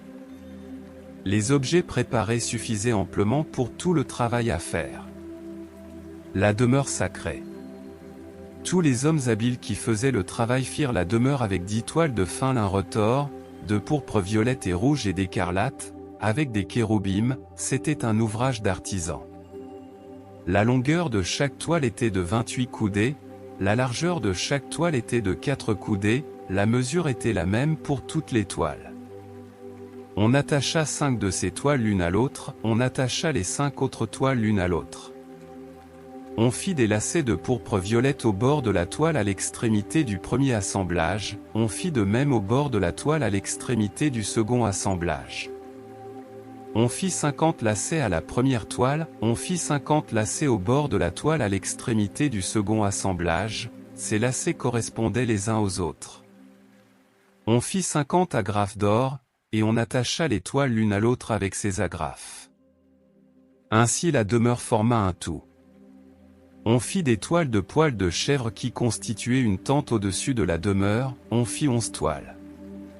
La longueur de chaque toile était de 30 coudées, la largeur de chaque toile était de 4 coudées, la mesure était la même pour les 11 toiles. On attacha séparément 5 de ces toiles, et les 6 autres toiles séparément. On fit 50 lacets au bord de la toile à l'extrémité d'un assemblage, et on fit 50 lacets au bord de la toile du second assemblage. On fit 50 agrafes de bronze, pour assembler la tente, afin qu'elle forme un tout. On fit pour la tente une couverture en peau de bélier teinte en rouge, et une couverture en peau de dauphin par-dessus. On fit les planches pour la demeure, elles étaient en bois d'acacia, placées debout. La longueur d'une planche était de 10 coudées et la largeur de chaque planche était d'une coudée et demie. Il y avait pour chaque planche 2 tenons, parallèles l'un à l'autre, on fit de même pour toutes les planches de la demeure. On fit 20 planches en direction du midi, au sud, pour la demeure. On fit 40 socles d'argent pour les placer sous les 20 planches, 2 socles sous chaque planche, pour ces 2 tenons. On fit 20 planches pour le deuxième côté de la demeure, en direction du nord, et leurs 40 socles d'argent, 2 socles sous chaque planche. On fit 6 planches pour le fond de la demeure, vers l'ouest. On fit 2 planches pour les angles de la demeure, dans le fond, elles étaient jumelées depuis le bas, et bien liées ensemble à leur sommet par un seul anneau, on fit de même pour les 2 qui étaient placés aux 2 coins. Il y avait ainsi 8 planches, avec leurs socles d'argent, soit 16 socles, 2 socles sous chaque planche. On fit 5 traverses en bois d'acacia pour les planches d'un côté de la demeure, 5 traverses pour les planches de l'autre côté de la demeure et 5 traverses pour les planches du côté de la demeure qui formaient le fond. Vers l'ouest, on fit la traverse centrale pour aller au milieu des planches, d'une extrémité à l'autre. On couvrit d'or les planches, on fit d'or leurs anneaux pour recevoir les traverses, et on couvrit d'or les traverses. On fit le voile de pourpre violette et rouge, d'écarlate et de fin lin retors, avec des kéroubim, c'était un ouvrage d'artisan. On lui fit 4 colonnes d'acacia, on les couvrit d'or, on leur mit des crochets d'or, on fondit pour elles 4 socles d'argent. On fit pour l'entrée de la tente un rideau de pourpre violette et rouge, d'écarlate et de fin lin retors, c'était un ouvrage de brodeur. On fit ces 5 colonnes et leurs crochets, on couvrit d'or leurs chapiteaux et leurs tringles, leurs 5 socles étaient de bronze. Exode 37. Le coffre du témoignage. Betsaléel fit le coffre en bois d'acacia, d'une longueur de 2 coudées et demie, d'une largeur d'une coudée et demie et d'une hauteur d'une coudée et demie. Il le couvrit d'or pur à l'intérieur et à l'extérieur et il lui fit une bordure d'or tout autour. Il fondit pour lui 4 anneaux d'or qu'il mit à ses 4 coins, 2 anneaux d'un côté et 2 anneaux de l'autre côté. Il fit des barres en bois d'acacia et il les couvrit d'or. Il introduisit les barres dans les anneaux sur les côtés du coffre pour porter le coffre. Il fit un expiatoire d'or pur, sa longueur était de 2 coudées et demie et sa largeur d'une coudée et demie. Il fit 2 kéroubim d'or, aux 2 extrémités de l'expiatoire, il les fit d'or martelé, un kéroub à une extrémité et un kéroub à l'autre extrémité, il fit les kéroubim d'une seule pièce avec l'expiatoire, à ses 2 extrémités. Les kéroubim étendaient les ailes vers le haut, couvrant de leurs ailes l'expiatoire et se faisant face l'un à l'autre, les kéroubim avaient la face tournée vers l'expiatoire. La table du pain offert. Il fit la table en bois d'acacia, sa longueur était de 2 coudées, sa largeur d'une coudée et sa hauteur d'une coudée et demie. Il la couvrit d'or pur et il lui fit une bordure d'or tout autour. Il lui fit, tout autour, un cadre d'un palme, il fit une bordure d'or au cadre, tout autour. Il fondit pour elle 4 anneaux d'or et mit les anneaux aux 4 coins correspondant aux 4 pieds.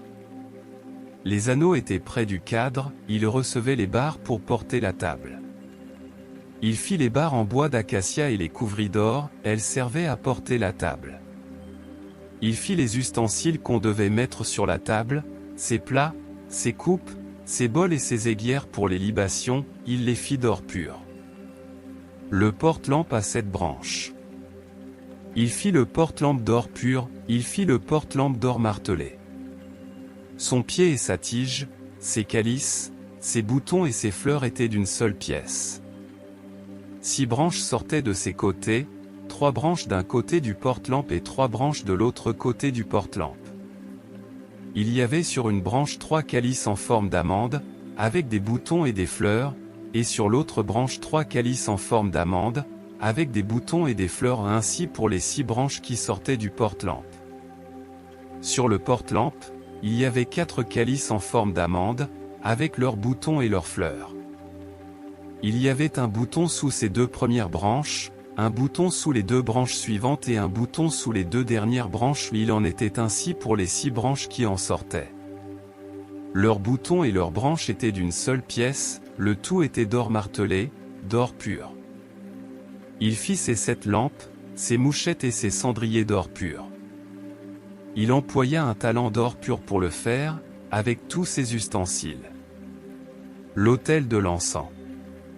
Il fit l'autel de l'encens en bois d'acacia, sa longueur était d'une coudée et sa largeur d'une coudée, il était carré, et sa hauteur était de 2 coudées.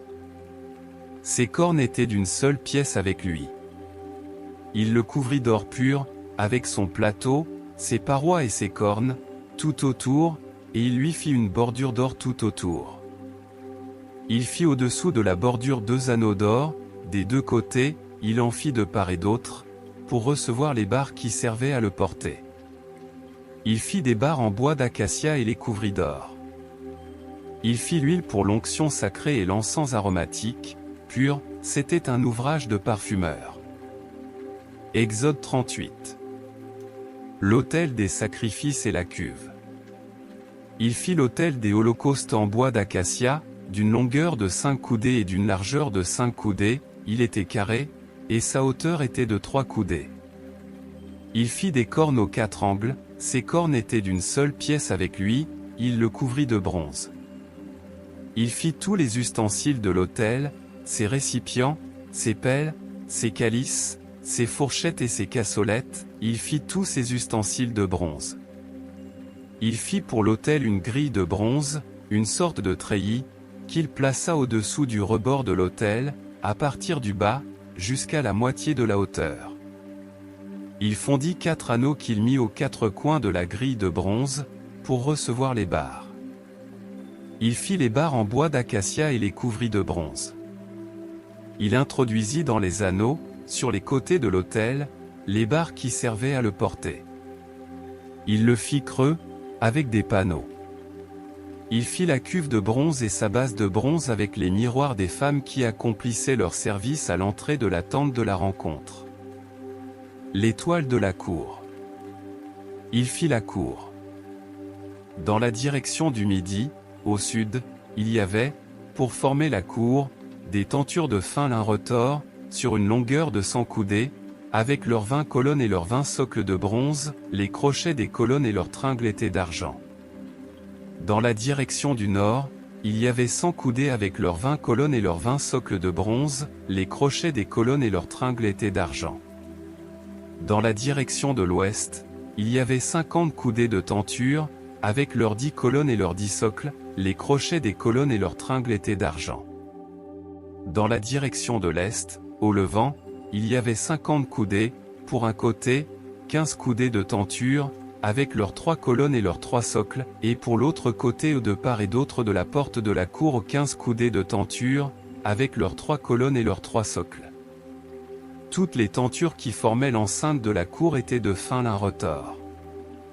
Les socles pour les colonnes étaient de bronze, les crochets des colonnes et leurs tringles étaient d'argent, et leurs chapiteaux étaient couverts d'argent. Toutes les colonnes de la cour étaient jointes par des tringles d'argent.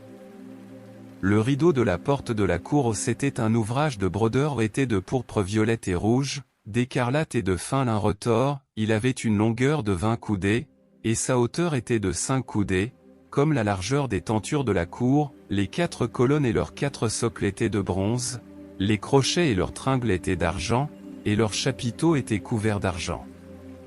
Tous les piquets de l'enceinte de la demeure et de la cour étaient de bronze. Les quantités de métaux utilisés. Voici les comptes de la demeure du témoignage établie sur l'ordre de Moïse, par les soins des Lévites, sous la direction d'Ithamar, fils d'Aaron, le prêtre. Betsaléel, fils d'Ouri, fils de Hauer, de la tribu de Juda, fit tout ce que le Seigneur avait ordonné à Moïse, avec lui Oliab, fils d'Ahisamach, de la tribu de Dan, sculpteur et artiste, qui brodait aussi sur la pourpre violette et rouge, l'écarlate et le fin lin. Le total de l'or employé au travail, pour tous les travaux du sanctuaire, or que l'on avait dédié rituellement se montait à 29 talents et 730 cycles, selon le cycle du sanctuaire. L'argent des gens de la communauté qui furent recensés se montait à 100 talents et 1775 cycles, selon le cycle du sanctuaire. C'était un béka par tête, la moitié d'un cycle, selon le cycle du sanctuaire, pour chaque homme qui passait au recensement, depuis l'âge de 20 ans et au-dessus, soit pour 603 550 hommes. Les 100 talents d'argent servirent à fondre les socles du sanctuaire et les socles du voile, 100 socles pour les 100 talents, 1 talent par socle. Avec les 1775 cycles on fit les crochets et les tringles pour les colonnes, et on couvrit leurs chapiteaux. Le bronze qu'on avait dédié rituellement se montait à 70 talents et 2400 cycles. Avec lui on fit les socles de l'entrée de la tente de la rencontre, l'autel de bronze avec sa grille de bronze, et tous les ustensiles de l'autel, les socles de la cour, tout autour, et les socles de la porte de la cour, tous les piquets de l'enceinte de la demeure et les piquets de l'enceinte de la cour. Exode 39. Les vêtements du grand prêtre, l'éphod. Avec la pourpre violette et rouge et l'écarlate, on fit les vêtements spéciaux pour officier dans le sanctuaire. On fit les vêtements sacrés pour Aaron, comme le Seigneur l'avait ordonné à Moïse. On fit l'éphod d'or, de pourpre violette et rouge, d'écarlate et de fin lin retors. On étendit des lames d'or et on les coupa en fils, qu'on entrelaça dans la pourpre violette et rouge, l'écarlate et le fin lin, c'était un ouvrage d'artisan. On lui fit des épaulettes attachées par ses deux extrémités pour le fixer. La ceinture qui l'entourait était d'une seule pièce avec lui, elle était faite de la même façon, d'or, de pourpre violette et rouge, d'écarlate et de fin lin retors, comme le Seigneur l'avait ordonné à Moïse. On travailla les pierres d'onyx, enchâssées dans des montures d'or. On y grava, d'une gravure de sceau, les noms des fils d'Israël. On les mit sur les épaulettes de l'éphod comme des pierres d'évocation pour les fils d'Israël, comme le Seigneur l'avait ordonné à Moïse. Le pectoral.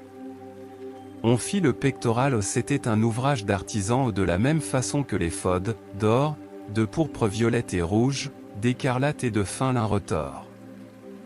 Il était carré, on fit le pectoral double, sa longueur était d'un empan et sa largeur d'un empan, il était double.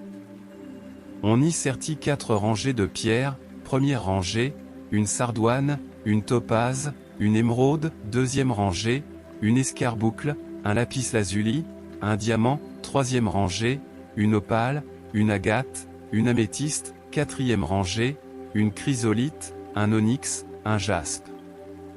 Ces pierres étaient enchâssées dans leur monture d'or. Les pierres étaient au nom des fils d'Israël, il y en avait 12, d'après leur nom, elles étaient gravées d'une gravure de sceau, chacune avec le nom de l'une des 12 tribus. Sur le pectoral on fit des chaînettes d'or pur, en forme de cordes tressées. On fit 2 montures d'or et 2 anneaux d'or, et on mit les 2 anneaux aux 2 extrémités du pectoral. On mit les 2 cordes d'or dans les 2 anneaux aux 2 extrémités du pectoral, on mit les 2 autres extrémités des 2 cordes aux 2 montures placées sur les épaulettes de l'éphod, par devant. On fit encore 2 anneaux d'or qu'on plaça aux 2 extrémités du pectoral, sur le bord intérieur appliqué contre l'éphod. On fit 2 autres anneaux d'or et on les mit au bas des 2 épaulettes de l'éphod, par devant, près de la jointure, au-dessus de la ceinture de l'éphod. Avec un cordon de pourpre violette, on fixa le pectoral par ses anneaux aux anneaux de l'éphod, pour que le pectoral soit sur la ceinture de l'éphod et qu'il ne puisse pas se séparer de l'éphod, comme le Seigneur l'avait ordonné à Moïse. Les autres vêtements sacrés. On fit la robe de l'éphod, ouvrage de tisserand, tout entière de pourpre violette.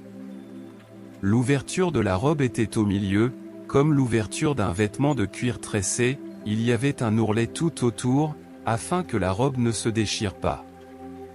On fit sur le bas de la robe des grenades de pourpre violette et rouge, d'écarlate et de fil retors, on fit des clochettes d'or pur, on mit les clochettes entre les grenades sur tout le tour, au bas de la robe, entre les grenades, une clochette et une grenade, une clochette et une grenade, sur tout le tour, au bas de la robe, pour qu'il officie comme le Seigneur l'avait ordonné à Moïse.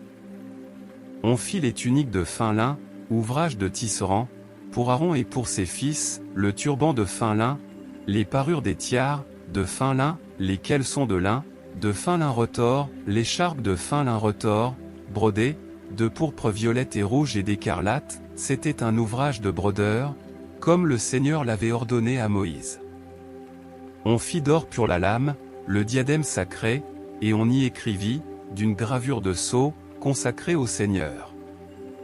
On lui mit un cordon de pourpre violette pour le placer sur le turban, en haut, comme le Seigneur l'avait ordonné à Moïse. Le travail est terminé.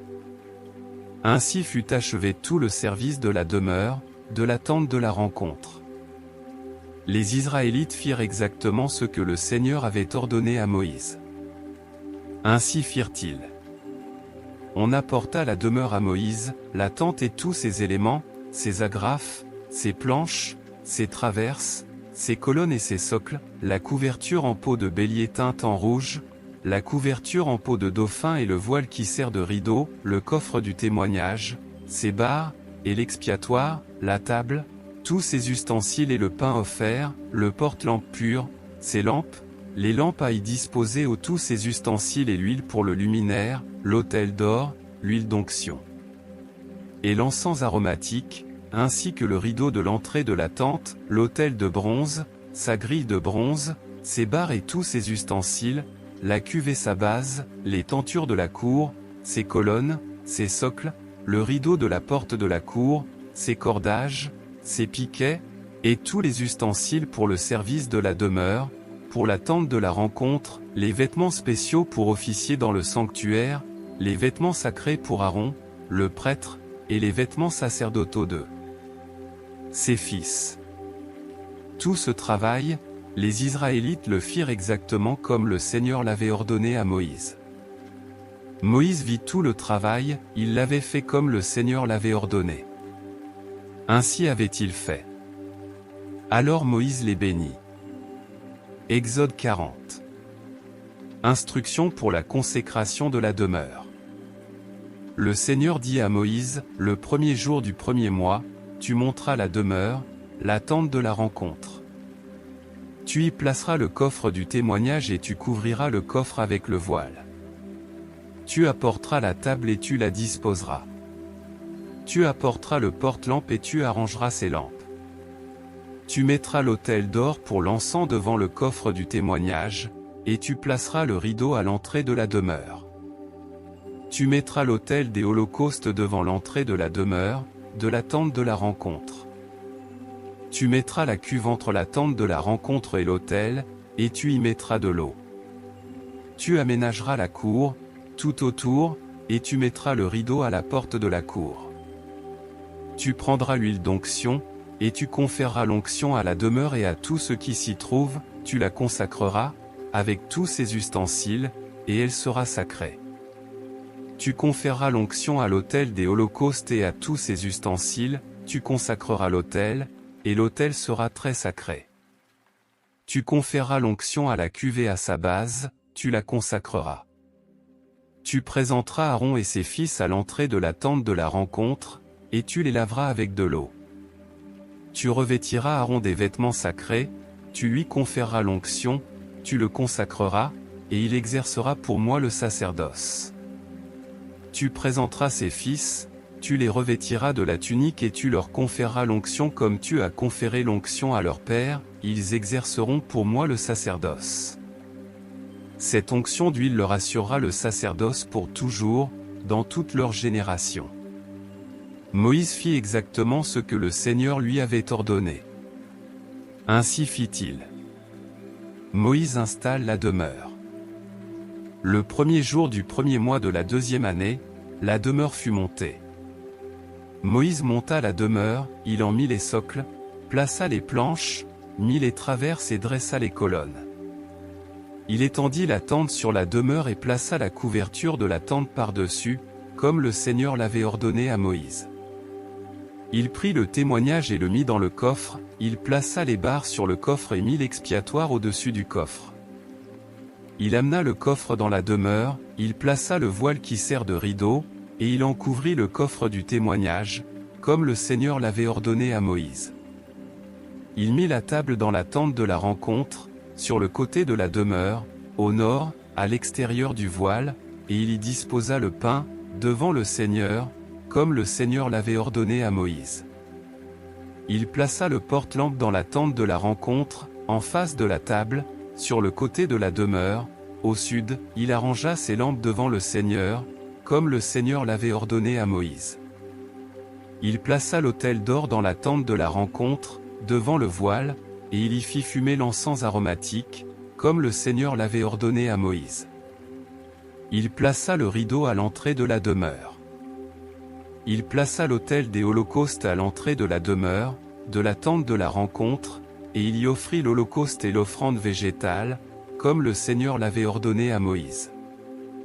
Il plaça la cuve entre la tente de la rencontre et l'autel et il y mit de l'eau pour les ablutions. Moïse, Aaron et ses fils s'y lavèrent les mains et les pieds, lorsqu'ils entraient dans la tente et qu'ils se présentaient devant l'autel, ils se lavaient, comme le Seigneur l'avait ordonné à Moïse.